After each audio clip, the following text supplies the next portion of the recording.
Oi, Fernanda. Queria começar agradecendo você por ter aceitado o convite do OPSA para participar do início desse projeto que a gente pretende manter com regularidade daqui para frente.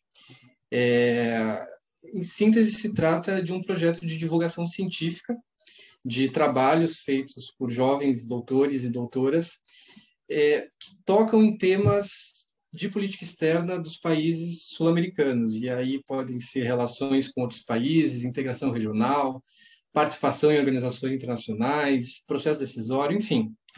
Em meio a tanta informação que existe hoje na internet, muitas vezes informação falsa, sem base na ciência, o intuito do OPSA como projeto é ajudar a dar destaque a trabalhos que a gente considera que tenham dado contribuições originais e relevantes para o campo de estudos das relações internacionais. As contribuições podem ser o objeto de estudo, a teoria utilizada, o método da pesquisa, as conclusões alcançadas, enfim. E os trabalhos, por sua vez, podem ser artigos publicados em periódicos acadêmicos, dissertações de mestrado e, como no seu caso, teses de doutorado. Mariana e eu lemos a sua tese, né, que foi defendida no IESP-UERJ em 2019, e a gente preparou uma série de poucas perguntas, 6 perguntas, para explorar alguns dos pontos que a gente achou mais interessante no seu trabalho. O objetivo é convidar quem nos assiste a conhecer a sua tese, certo? Alguma dúvida? Não, tudo certo. Muito obrigada pelo convite, Diogo, Mariana, toda a equipe do OPSA, em especial a professora Maria Regina. Dizer que eu fico muito feliz de fazer parte desse projeto. Durante o período todo, né, do doutorado, eu integrei o OPSA enquanto pesquisadora, cresci muito lá enquanto pesquisadora, de fato, e sem dúvida o OPSA é uma das razões de eu ter me interessado em estudar a Colômbia, que virou objeto da minha pesquisa na tese, que a gente vai debater aqui hoje. Então, eu sou muito grata por toda a experiência que eu tive durante meus anos enquanto pesquisadora ativa do grupo e agora enquanto colaboradora. Enfim, podem contar comigo para sempre que vocês precisarem. E fico muito feliz e honrada de estar sendo a primeira entrevistada por vocês aqui nesse projeto novo, e acho também que é super relevante no cenário que a gente vive, de disseminar informações que são confiáveis sobre o que está acontecendo na nossa região, e principalmente para a gente estimular um debate acadêmico de qualidade. Então, agradeço. Muito obrigada. Fernanda, a gente que agradece pela sua participação. O OPSA, desde que ele foi criado, você não é a primeira que diz para a gente que escolheu o tema de pesquisa por conta da experiência de ser pesquisadora do OPSA. Então, eu sempre gosto de dizer que, para além de um grupo de pesquisa, ele também é um espaço de formação de pesquisadores, né? Então, nada mais do que justo de ter você aqui com a gente, alguém que participou do processo de reconstrução do OPSA depois de alguns anos em que a gente ficou parado, e já chegou com um país super complicado de analisar e que estava passando por um processo de transição política super interessante. Mas antes de passar para você, primeiro fazer um resuminho da sua tese bem rápido, explicando para a gente qual que foi o objetivo dela, né, qual que era a metodologia que você utilizou. E antes da gente começar a entrar nas perguntas, eu vou só apresentar você para o pessoal que está aqui nos assistindo. A Fernanda é doutora em Ciência Política pelo Instituto de Estudos Sociais e Políticos da UERJ, o IESP, mestre em Relações Internacionais pela PUC-Rio, especialista em Gerenciamento de Projetos pela UF e graduada em Relações Internacionais pelo Centro Universitário La Salle, aqui do Rio de Janeiro, onde atualmente ela é coordenadora e professora do curso de Relações Internacionais. Além de ser pesquisadora, colaboradora do OPSA, a Fernanda é a coordenadora e pesquisadora do Núcleo de Estudos de Atores e Agendas de Política Externa, o NEAP, também do IESP-UERJ, e professora substituta do Instituto de Relações Internacionais e Defesa da UFRJ. Durante o doutorado dela, entre 2018 e 2019, ela realizou uma pesquisa de campo na Colômbia, na Universidade de Los Andes e na Universidade Sérgio Arboleda. E, durante esse tempo, também publicou os livros Análise de Política Externa, O que Estudar e Por Quê, e a articulação entre política externa e defesa no Brasil e na Colômbia, trajetória institucional e autonomia decisória, que é, não por acaso, o livro derivado da tese dela, que a gente vai conversar hoje. Então, Fernanda, passo a palavra para você apresentar a sua tese ao pessoal que está nos assistindo de forma bem breve, e depois eu e o Diogo, a gente vai aqui num ping-pong, trocando algumas impressões com você sobre o que nos chamou mais atenção do seu trabalho, para que você possa compartilhar também algumas dicas sobre o seu processo de escrita com os novos pesquisadores. Então, passo a palavra para você, estou muito animada e ansiosa para te ouvir. Bom, obrigada, Mariana, pela apresentação. Vou tentar realmente ser breve, falar da tese, da nossa pesquisa, nesse esforço aí de 4 anos, né, dedicados a um objeto de pesquisa. É um trabalho grande, mas a gente faz de forma mais breve, porque, enfim, eu sei que a gente tem várias perguntas aqui, dá para desenvolver mais. A tese se chama Trajetória Institucional e Autonomia Decisória, um estudo comparado das organizações diplomáticas e militares e da articulação entre política externa e defesa no Brasil e na Colômbia. O título da tese ele é bem amplo, porque realmente eu posso dividir a tese em 2 aspectos, né? Em um primeiro momento, eu entendo a origem dessas organizações, das instituições, das burocracias diplomáticas e militares nos 2 países. Então, eu vou lá atrás, eu volto no histórico e entendo como é que se construiu no Brasil, como é que ganhou força no Brasil, como é que se estruturou no nosso país a organização do Ministério das Relações Exteriores e do Ministério da Defesa. E levando em consideração que no Brasil o Ministério da Defesa demorou muito tempo para se consolidar de forma centralizada, né, e que antes tínhamos ministérios militares, eu faço, portanto, esse histórico muito maior lá para o passado das Forças Armadas e a sua evolução até chegar nos dias de hoje, dentro de um Ministério da Defesa bem estruturado, né? A mesma coisa eu faço na primeira parte da tese para a Colômbia. Então, eu investigo a formação da chancelaria colombiana, do Ministério das Relações Exteriores no país, identifico também a relação das Forças Armadas na Colômbia até eles se consolidarem como Ministério da Defesa, mas isso acontece muito antes na Colômbia do que no Brasil. Em 1965, já existia o Ministério da Defesa na Colômbia.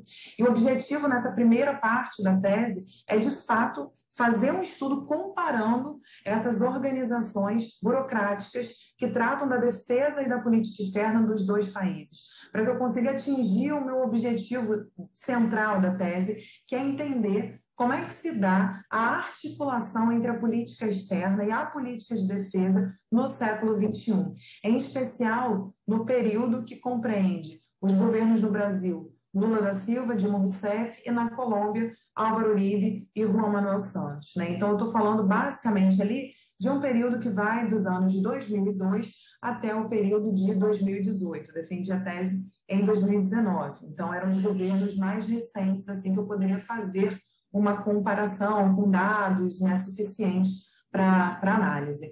O objetivo geral foi fazer uma análise realmente de uma política comparada, entendendo o processo decisório nesses países, no âmbito da política externa e da política de defesa, entendendo como que um processo decisório de hoje, que resulta em uma maior ou menor articulação da política externa de defesa nesses países, tem relação e pode ser explicado a partir de um entendimento da trajetória dessas instituições no Estado brasileiro e colombiano e a partir principalmente da autonomia decisória que cada uma dessas instituições tem no processo de tomada de decisão, na política colombiana, na política brasileira. É claro que eu me deparei, né, com uma questão central, que é a centralidade do presidente da República no modelo do poder executivo brasileiro e colombiano, e isso me fez introduzir uma outra variável de pesquisa que, de fato, era o papel também do presidente da República nessa interação entre os ministérios. Então, além de investigar essas organizações, eu também tive que me atentar para entender como é que se dava a interação burocrática mesmo dessas instituições no Brasil e na Colômbia com os presidentes. E aí, no caso, isso também me gerou boas descobertas sobre o processo decisório enfim, comparando, né, o Brasil e a Colômbia. Eu acho que basicamente, assim, de objetivo foi isso. Acho que as conclusões a gente vai falar um pouquinho aqui, mas um ponto que eu acho que é importante é que eu estava fazendo, né, um doutorado no IESP, num programa que era de ciência política, numa linha de pesquisa de relações internacionais. Então, o que eu busquei fazer na tese foi um casamento entre a ciência política e as relações internacionais do ponto de vista teórico. Então, eu me apoiei realmente em contribuições que vinham desde conceitos básicos da ciência política, como instituições, burocracia, até chegar numa discussão mais avançada na área de relações internacionais sobre o processo decisório que existe dentro de uma sub-área que é de análise de política externa. Então, eu busquei fazer essa articulação entre essas diferentes contribuições derivadas da ciência política e das RI, em especial da análise de política externa. Certo, obrigado, Fernanda. Resumo bem completo para uma tese grande. E a minha pergunta, a primeira, trata justamente da última parte da sua fala, essa abordagem institucionalista que vem da ciência política e que você privilegia na sua tese, né? O marco teórico que você escolhe é a análise de política externa, especificamente o modelo da política burocrática do Graham Allison, um acadêmico dos Estados Unidos. Essa escolha diferencia o seu trabalho da média, ou do que é mais comum no campo das RI no Brasil, que é escolher as grandes teorias das relações internacionais como marco teórico, né? O liberalismo, o realismo, o marxismo, o construtivismo, mais recentemente o pós-estruturalismo. Então, minha primeira pergunta por que você escolheu a chamada APE como marco teórico, como foi esse processo de escolha, e que ganhos você acha que essa escolha teve para o seu trabalho?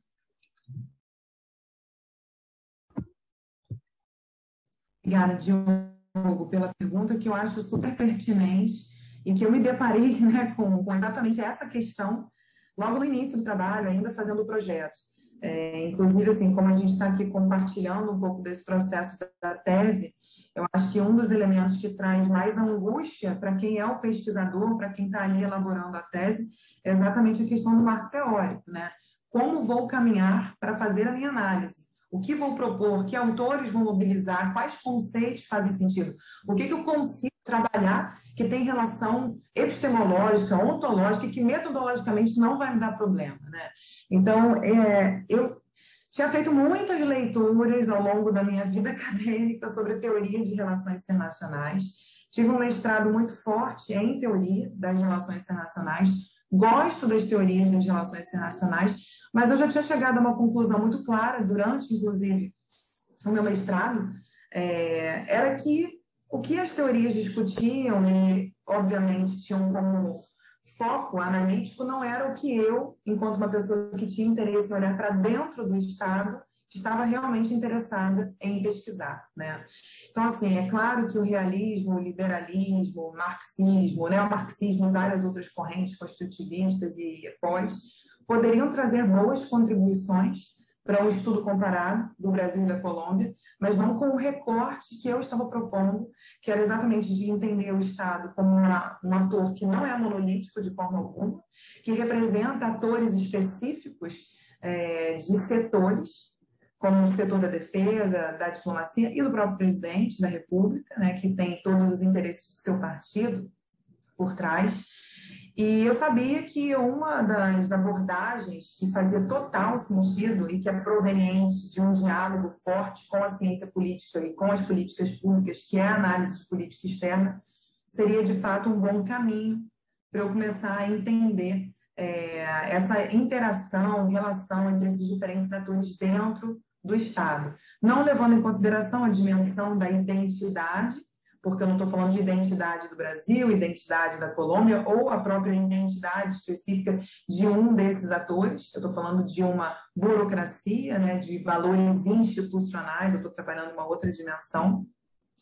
E, ao saber que a análise de política externa poderia ser uma abordagem privilegiada, eu me debrucei completamente sobre essa literatura Mas eu também me deparei com muitos limites na literatura de análise de política externa, porque existem várias dimensões da análise de política externa, né, nesses modelos tradicionais que não são aprofundados, como, por exemplo, o próprio conceito de burocracia no modelo burocrático do Alisson, né?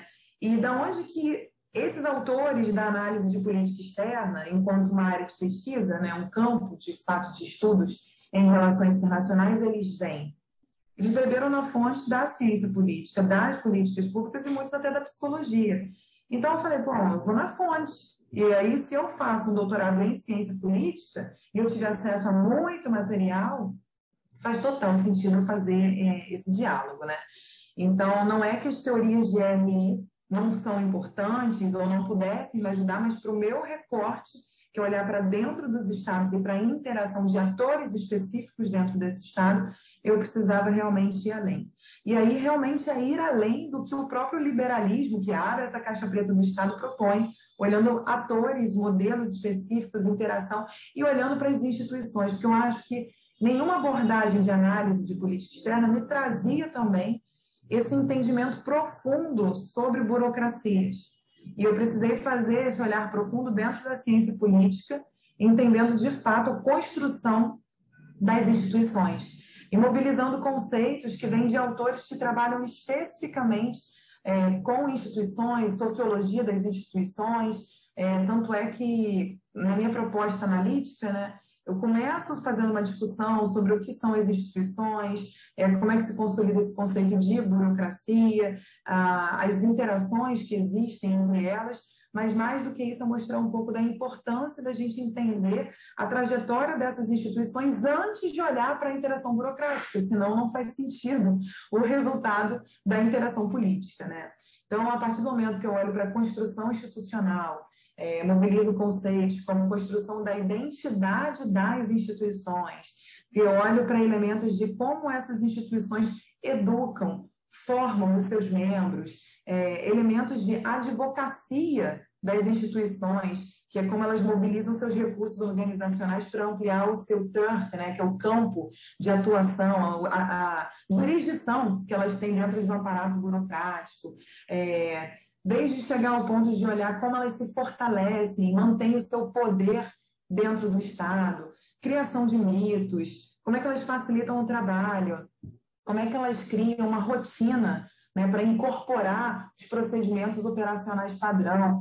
E também tive que tomar cuidado para não ficar uma coisa muito técnica, porque, em geral, a minha crítica a essas percepções que olhavam muito para as instituições é que ficava uma coisa muito descritiva e muito pouco analítica, e que tirava, de certa forma, ao tornar muito técnico o olhar da burocracia, aquelas interações pouco políticas. Na verdade, elas são completamente politizadas.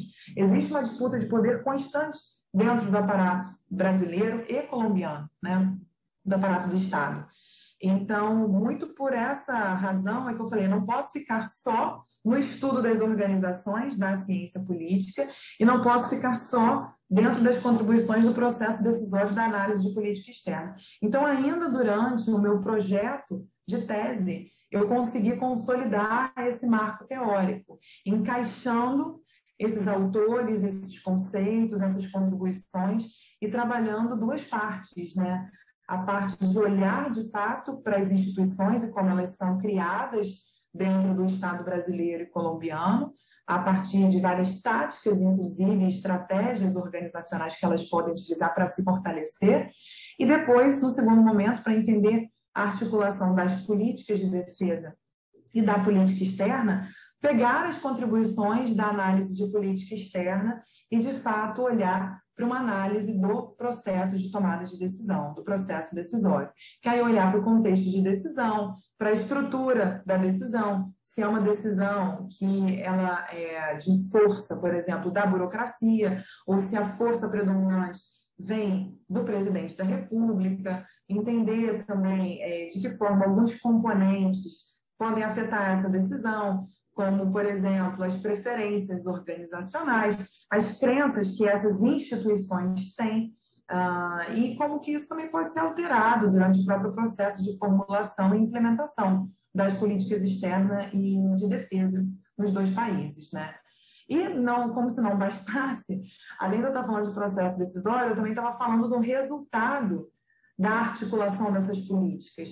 Então, mesmo que eu chegasse à conclusão que no Brasil o MRE é mais forte e por isso traz um predomínio de uma burocracia na política externa de defesa e que na Colômbia existe um predomínio do presidente e, portanto, essa articulação é muito condicionada pelo presidente da República e menos pelos seus burocratas, pelas organizações, não me bastava, não era suficiente para eu entender o resultado dessa articulação. Se a articulação era uma articulação coordenada, se era uma articulação integrada, se era deficiente, por aí vai. Então, eu ainda tive que pegar também umas contribuições teóricas que vinham dessa percepção sobre como os resultados de um processo decisório podem impactar no resultado dessa política.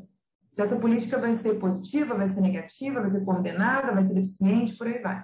E aí também eu me vali de contribuições que existiam já de forma bem estruturada no campo da análise de política externa, que é sobre a distribuição de recompensas no processo decisório, que a gente chama de payoffs, podendo olhar para distribuições que são de resultados mais simétricos e assimétricos, né? E para que não ficasse assim, muito complexo também, porque eu acho que quando a gente vai estudando, a gente vai se empolgando, vai trazendo muitos conceitos, eu busquei fazer isso de forma mais inteligível possível. Então, se tem assim, uma dica também que eu poderia deixar, que é a dica de quem já passou pelo sufoco, né, desses anos de tese da defesa, e que foi uma dica muito boa que a professora Maria Regina me deu na minha qualificação, quando eu defendi lá o projeto da tese, era de usar tabelas, fazer modelinhos, apresentar de forma sucinta aquilo. Então, foi o que eu busquei fazer também nessa parte teórica. Na tese, trouxe alguns modelos que mostravam visualmente, né, em formatinhos de figura, como é que a gente poderia fazer essa articulação. Então, em tabelas, em gráficos, enfim, eu acho que essa foi uma boa prática que vale a pena ser compartilhada. Fê, é impressionante porque a gente fez doutorado juntas, né? Então eu escutei você falando sobre a sua tese durante 4 anos e cada vez que eu escuto eu aprendo alguma coisa nova, né? Então acho que essa é a beleza do trabalho acadêmico. Cada vez que a gente fala sobre o nosso trabalho em voz alta, a gente faz uma conexão diferente do que a gente tinha feito no anterior. Então sempre muito legal te ouvir. E você falou para a gente agora sobre a escolha do seu marco teórico. E tem uma outra parte muito importante da tese, que é o método, né? Como que você vai analisar os dados e as informações que você tem. E você usou o método de comparação. Você analisou como que acontecia no caso brasileiro e como que acontecia no caso colombiano e extraiu daí algumas conclusões. Na sua apresentação no início, você apontou algumas semelhanças, né, do processo decisório no Brasil e na Colômbia. Mas se você pudesse, assim, singularizar para a gente uma diferença, o que acontece no Brasil que é diferente do que o que acontece na Colômbia? O que você destacaria para a gente? Mari, é até engraçado, porque, na verdade, né, até para a gente que já passou por isso, e, tipo, defendi em 2019, estou falando sobre a tese agora, em 2022. Até eu, quando começo a falar aqui, eu começo a me lembrar, falo, gente, como é que eu fiz essa escolha? Por que eu fiz essa escolha? Então, também uma oportunidade muito legal que vocês estão trazendo para a gente, da nossa própria reflexão sobre o porquê das escolhas que, às vezes, diante do processo que a gente está tão dentro, né, tão imerso naquilo, que é uma coisa que parece que é orgânica, né, flui naturalmente a partir das leituras e tudo mais. Mas, assim, estou gostando, acho que faz total sentido a gente voltar lá atrás, olhar, explicar, e é bom também para quem está nesse caminho agora ficar estimulado e falar, gente, dá certo, tá? Na hora a gente fica inseguro, mas depois tudo faz sentido, entra nos eixos. E uma das minhas inseguranças era exatamente sobre o método. Você acompanhou comigo muitas discussões dentro das disciplinas de projeto de tese, onde eu tinha essa insegurança de como é que eu poderia justificar uma comparação do Brasil e da Colômbia, porque, no geral, quando a gente fala, vou pesquisar comparativamente, os pesquisadores acham que a gente tem que pesquisar países mais próximos, né, possíveis, mais semelhantes em muitas variáveis. E no caso da Colômbia, por mais que existissem algumas similaridades, eu mencionei aqui para vocês na primeira parte, dessa centralidade do poder executivo, né, e do papel do presidente. Mas isso é uma particularidade do Brasil ou da Colômbia? Não. Na verdade, essa é uma realidade de muitos dos nossos vizinhos, né? E tinham várias outras questões que eu olhava e falava, bom, mas isso é semelhante e também ninguém está pesquisando. E aí eu comecei a me deparar com a questão de, caramba, eles têm muitas diferenças, como é que eu vou lidar também com essas diferenças?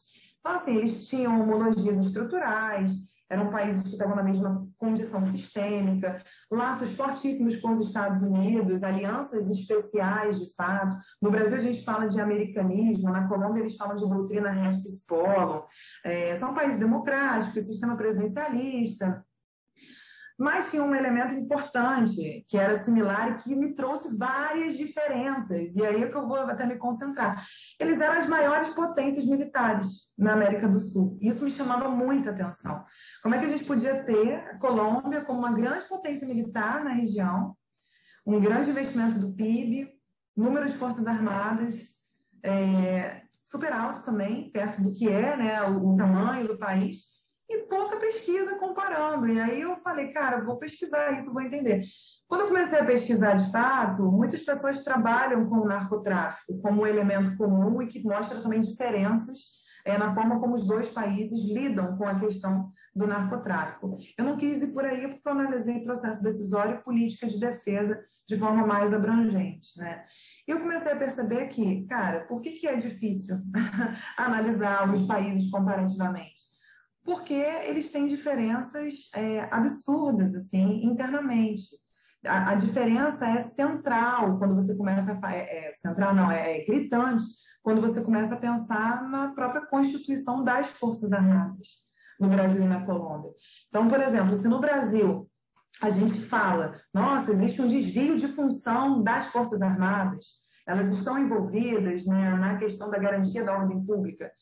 Pô, na Colômbia, isso é desde sempre. Existe um processo de policialização das Forças Armadas colombianas que a gente não viu no Brasil.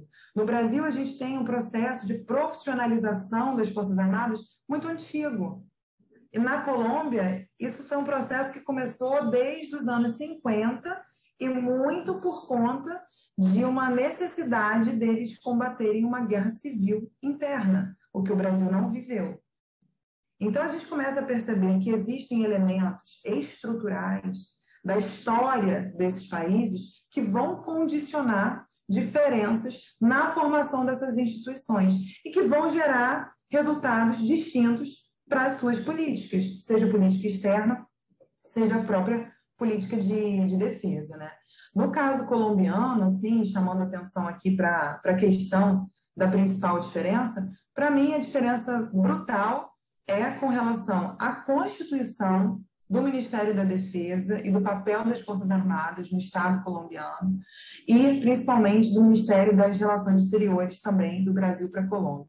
Primeiro, que o Ministério das Relações Exteriores no Brasil é uma instituição com credibilidade, é uma instituição que tem um ethos, né, corporativo, as pessoas se identificam enquanto diplomatas, elas são formadas, é um concurso super disputado, de fato existe esse ethos diplomático, uma cultura organizacional, criação de mitos, símbolos e etc.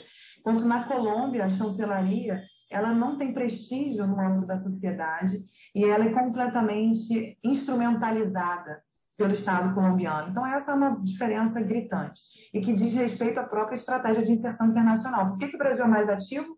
Por que a Colômbia é tradicionalmente mais introspectivo? Tem poucas relações, inclusive, ativas na região, está muito mais condicionado, subordinado historicamente aos Estados Unidos, né? Outra questão também que é importante é da composição mesmo das Forças Armadas, do Ministério da Defesa. Tradicionalmente, na Colômbia, existe essa instrumentalização das Forças Armadas para a garantia da ordem pública desde sempre, desde que a Colômbia se tornou independente. E quando a Colômbia se torna, era Gran Colômbia, e começa a se desmembrar, esse desmembramento ele é feito por meio de conflitos. E esses conflitos eles permanecem dentro do Estado colombiano. E o que acontecia era que os governos de turno, né, da situação, instrumentalizavam, de fato, as Forças Armadas como se fossem polícias a favor da garantia da ordem pública. e para garantir a ordem de fato, porque eram colombianos matando colombianos por conta de disputas em relação a ideologias políticas e a territórios. Então, a gente tem, com isso, claro, né, uma instrumentalização dessas Forças Armadas muito forte, mas, ao mesmo tempo, se cria uma relação ali de um controle civil dessas Forças Armadas. E esse controle civil, depois, vai permitir com que, mesmo que exista um clientelismo nessas relações, os colombianos não tenham enfrentado, como a gente enfrentou aqui, a partir da profissionalização das Forças Armadas, da criação de uma valorização da instituição, a ideia de um poder moderador nas Forças Armadas e de uma série de golpes militares ou implementação de ditaduras, né? Então, assim, tem uma série de similaridades, mas as diferenças também são bem grandes e, de fato, eu só fui começar a entender melhor essas diferenças que eu ia encontrar no meio do caminho e como eu poderia explicar isso na minha tese a partir de uma pesquisa bem aprofundada, inclusive com pesquisas de campo, né, como você falou na minha apresentação, na Colômbia, especificamente em Bogotá. Bom, obrigado, Fernanda. Uma coisa que me chamou a atenção no seu trabalho foi um gráfico que você colocou no final dele, no anexo, que mostra a comparação de alguns países em termos de gastos do percentual do PIB dedicado a gastos militares. E a Colômbia ultrapassa, em alguns momentos, até mesmo os Estados Unidos. Está sempre acima da China, da Rússia. É realmente uma situação bastante particular. Mas, olha só, você foi tão abrangente, empolgada nas respostas, que você acabou já dando conta das próximas 3 perguntas que a gente tinha planejado, que tocavam nas conclusões a que você chega. Em primeiro lugar, sobre a construção de burocracias fortes. Depois a gente ia passar para a questão da submissão das Forças Armadas a controle civil, que é uma situação diferente nos 2 países. E, por fim, a gente ia falar um pouco da figura do presidente, como essa figura articuladora entre as agendas de política externa e de defesa. Então, eu vou já pular para a 6ª e última pergunta, que é mais dedicada à sua experiência pessoal no doutorado, que é um assunto que se fala pouco, né, entre doutorandos mesmo, e que vale a pena que se fale mais. Diferentemente da maioria dos pós-graduandos, você fez o seu doutorado trabalhando e sem bolsa, trabalhando como professora. O que você tem a dizer, tem a comentar para pessoas que estão na mesma situação ou vão enfrentar um doutorado tentando conciliar os estudos com o trabalho? Como é que foi para você? Diogo, obrigada também por essa pergunta. Acho que é importante a gente compartilhar um pouco do que a gente passa enquanto aluno de doutorado, de fato tendo que trabalhar, né, com outras responsabilidades. Diferente de vários colegas, eu fui fazer o doutorado depois de algum tempo já do mestrado concluído. Eu tinha defendido meu mestrado em 2011 e eu ingressei no doutorado em 2016. E nesse tempo, eu exatamente me dediquei a buscar realmente me inserir no mercado de trabalho. Tive várias experiências sem ser na vida acadêmica, mas também ingressei como professora e fui ficando, de fato, como professora de graduação durante aquele período, tendo a oportunidade também de coordenar curso e tudo que essa responsabilidade da coordenação envolve. Quando eu ingressei no doutorado, eu tinha 2 opções, né? Uma opção seria só cursar o doutorado, e aí sim eu teria a bolsa, ou a outra opção era cursar o doutorado com o trabalho ao mesmo tempo. Eu já estava com um grau de responsabilidade grande, então para mim não era uma opção, dentro do meu trabalho, realmente abdicar do trabalho e tudo mais. A gente tem também, né, pessoal, na nossa vida, contas a pagar, e isso também diz muito diz respeito às nossas decisões, porque que a gente opta por uma questão em detrimento, muitas vezes, de outras, né? O que eu busquei fazer durante todo esse tempo era tentar conciliar trabalho com leituras, com, de fato, as entregas do doutorado. Não é fácil, mas eu também não passei por nada diferente do que os meus colegas que, na ocasião, não trabalhavam, passavam. É uma questão comum a todo pós-graduando a insegurança, a ansiedade. todo o estresse, né, que é acompanhado nesse processo, as incertezas que a gente tem do futuro. Eu estou fazendo esse doutorado, mas no que ele vai resultar, né, para mim, lá na frente? Quando as pessoas pensam assim, quando a minha bolsa do doutorado acabar, o que eu vou fazer? Eu não pensava isso, porque eu não tinha bolsa no doutorado, eu tinha emprego. Mas quando o meu doutorado acabar, qual é o meu próximo passo, já que eu já estou empregada? Para onde eu quero ir? Né? Eu acho que é possível conciliar, mas eu acho que é importante que as pessoas saibam que é necessário cuidar da saúde mental. Não foram poucos os momentos que eu tive de crises de ansiedade, de dificuldade de dormir. Você passa a nem se reconhecer mais, porque eu dormia tão bem, de repente eu não conseguia mais dormir. Você deita a cabeça, fecha os olhos e de repente você lembra que você tem milhões de coisas para entregar. O que eu acho, né, que eu posso dizer para quem, no sentido de que eu já passei por isso, fique calmo. Tem tempo de extensão no doutorado. Você pode contar com esse tempo de extensão, se necessário. Você vai conseguir. Delimite melhor o seu objeto. Né? Eu acho que uma questão é que a gente faz o doutorado achando que a gente pode abarcar tudo, que vai ganhar o mundo com aquela tese. Não é assim. Antigamente, quem abarcava o mundo, ganhava tudo com a tese, tinha 10, 7 anos para concluir o doutorado. A gente tem 4 prazos da CAPES, né? E os programas, obviamente, cobrando que a gente defenda.